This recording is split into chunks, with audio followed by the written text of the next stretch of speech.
What's going on, guys? It's Greg here today, and I'm bringing you a video on how you guys can build the absolute best class setups at all times for Call of Duty Modern Warfare 2 multiplayer.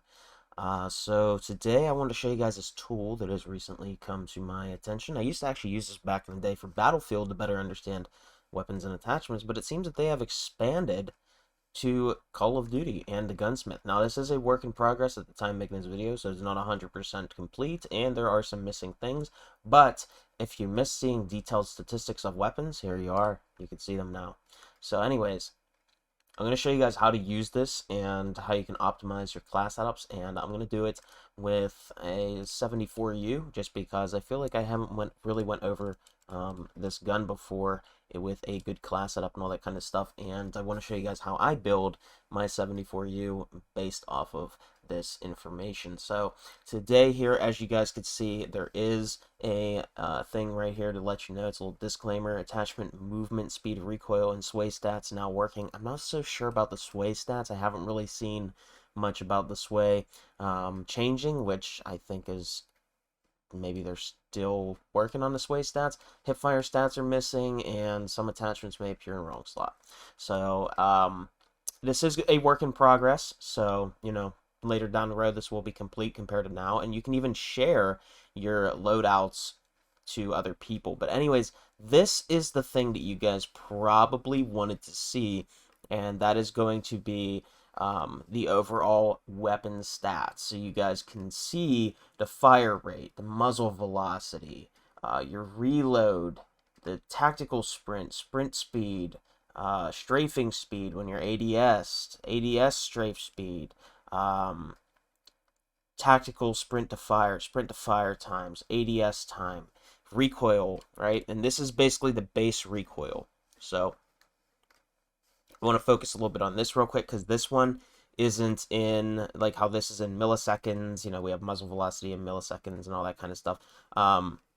This is a multiplier. That's how the recoil system works whenever it comes to attachments and all that kind of jazz. So there's a few things we have to keep in mind here whenever it comes to the overall recoil of guns in this game. So each gun has base recoil. You shoot it at the wall, you'll see the base recoil plot. Also, idle sway will determine the consistency of your recoil. So if you have less idle sway, your recoil is going to be more random.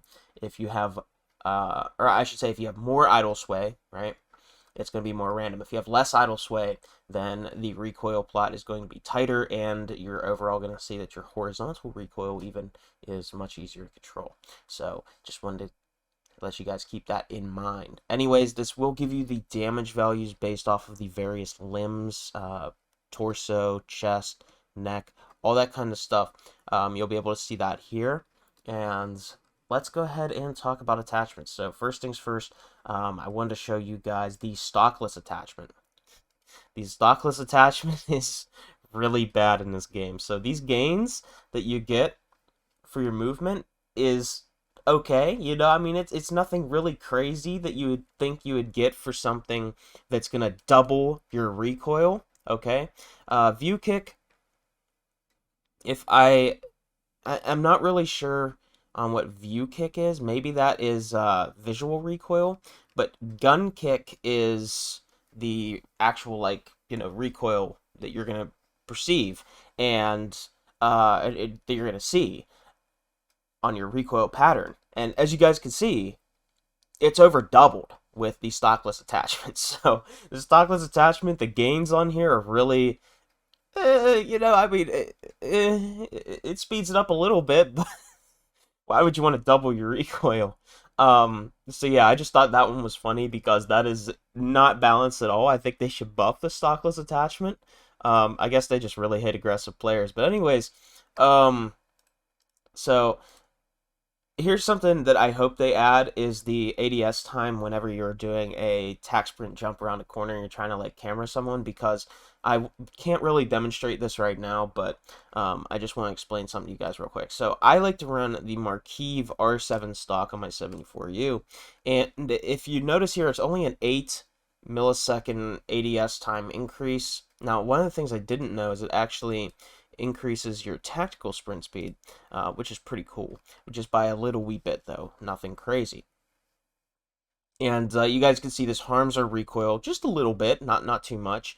But the reason I like this stock so much is not really because of, oh, it gives me 1 frame of ADS time improvement. It's actually because if you think about whenever you're trying to camera somebody and you're trying to tack sprint jump around a corner, the penalty you get is 33% to your ADS time.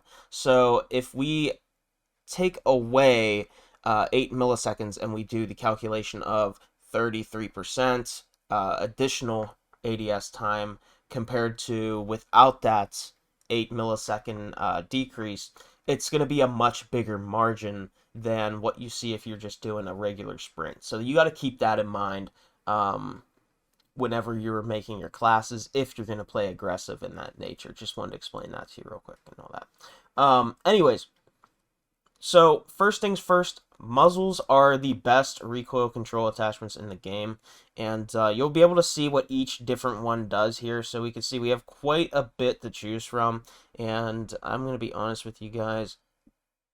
You know, it's okay. You know, some of these, but the ones that I like to focus on the most are going to be the ones that help control recoil. So here's the thing, guys, like suppressors, we can see now that suppressors literally do nothing for recoil control unless it's stated that it's going to give recoil control. Recoil smoothness, according to this, doesn't do anything, which we already kind of knew, but holy ADS time penalties on suppressors, guys. That is actually kind of crazy that we are, you know, losing that much ADS time based off of suppressors. But if we look at these, you guys will see here that these attachments are very, very good at helping with our recoil control, and some of them are weighted heavily towards vertical, horizontal.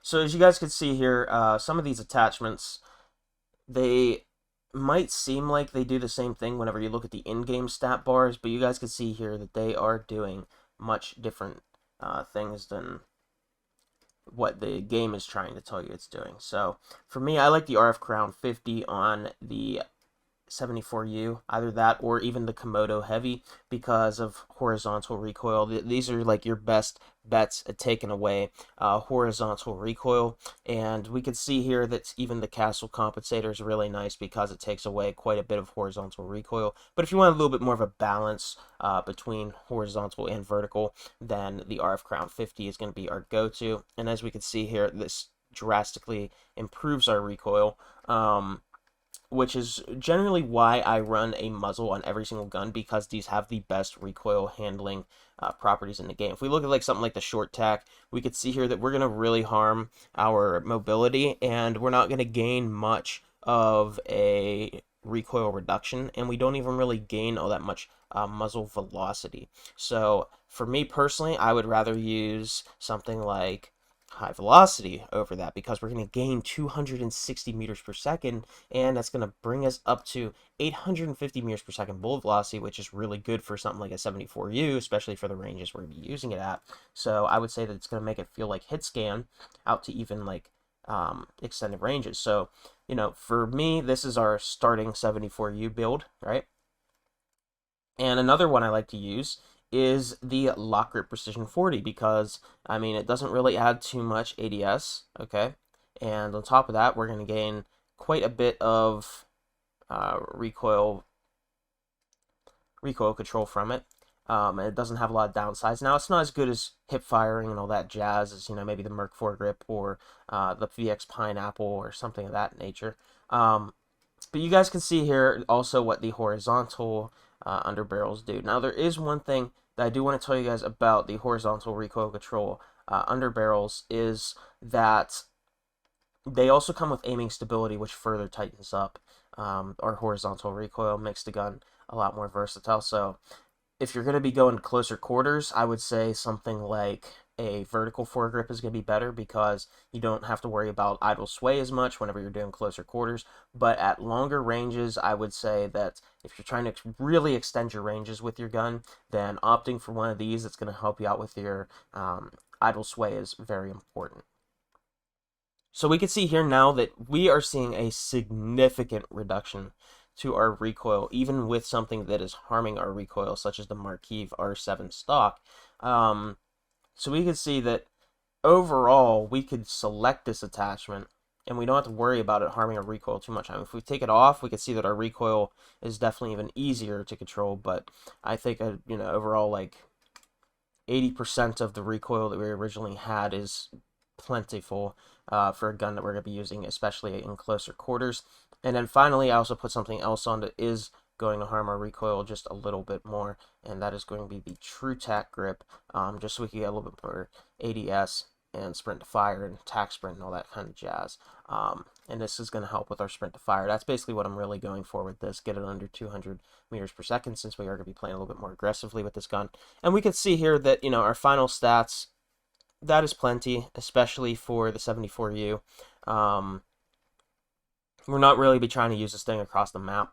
So, I mean, having a nice reduction in our recoil while also buffing our handling properties to kind of counteract what we are getting with the RF Crown 50 and the lock grip precision, it's really going to help this gun overall feel better and a little bit more aggressive, while also making it easier to use to dominate closer quarters and medium ranges. So that's how I build my guns. Hopefully, this will help you guys out a lot whenever it comes to making your weapons and things of that nature. I mean, you could play around with it. Otrazat is another really nice stock for the 74U if you want to strafe more in gunfights. I mean, you can see it's going to really help buff that. You got to remember one thing, though, about Otrazat. It's going to make your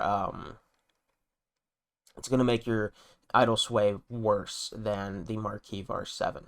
So you might want to opt for something maybe like an underbarrel to help counteract what you're going to be harming, which is your idle sway. So, but yeah, as you guys can see, those are the detailed weapon stats, and yeah, have fun, build some setups.